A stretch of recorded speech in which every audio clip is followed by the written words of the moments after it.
who could have envisaged a day where the Speaker of the House is quote unquote one of us, and a theocrat, a Reconstructionist who doesn't even like the Constitution of the United States because he wants America governed by biblical law, and says, well, if you want to know what I believe about politics, read the Bible.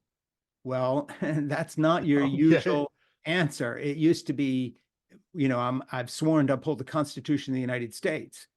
And that's not the case anymore with this group. So their internal memoranda to each other, as it were, is basically, how do we get rid of this inconvenient political document with its roots in the French Enlightenment, talking about liberty and human rights, when, our roots are in the book of Leviticus and Exodus and the Old Testament and the law. And we basically find this democracy stuff gets in the way of what we really want to do. And that's a real change, because back in the day, that was not my dad's message. His message was very much, how do we work within the system to change it? And then when he wrote a Christian manifesto, he sort of went to the next level of saying, if we can't change it by democratic means, then we should use whatever means would have been legitimate to overthrow Roe v. Wade and the abortion regime, as he would have put it, that would have, say, been legitimate to overthrow Hitler in the 1930s. So he elevated that part of the fight. But now, where Dad ended in 1982, 83 with his last book is kind of where these guys just start. And they go from there, and that horse is long out of the barn. I mean, basically, we're not talking about democracy.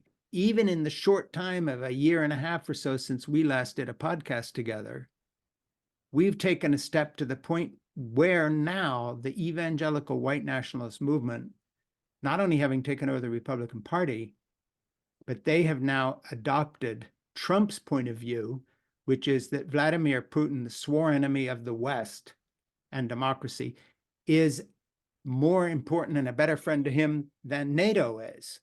Yeah. So, we've taken the next step of going to a position where the Christian nationalist movement within the United States is not just anti-democratic, it's anti-American. Yeah, it's a dangerous movement. It really is, isn't it?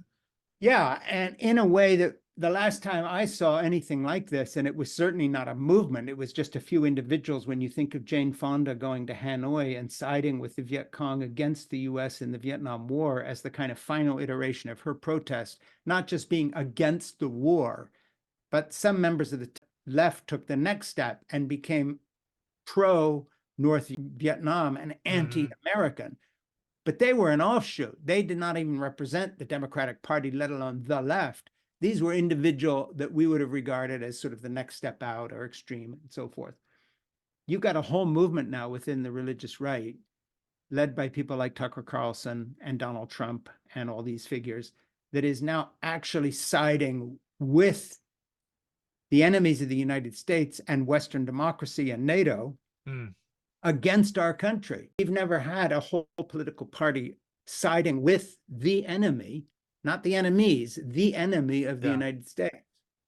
And as this guy's threatening to nuke us. Yeah, because they admire his strongman type of government. And they admire his Christian stand against the liberal enemy.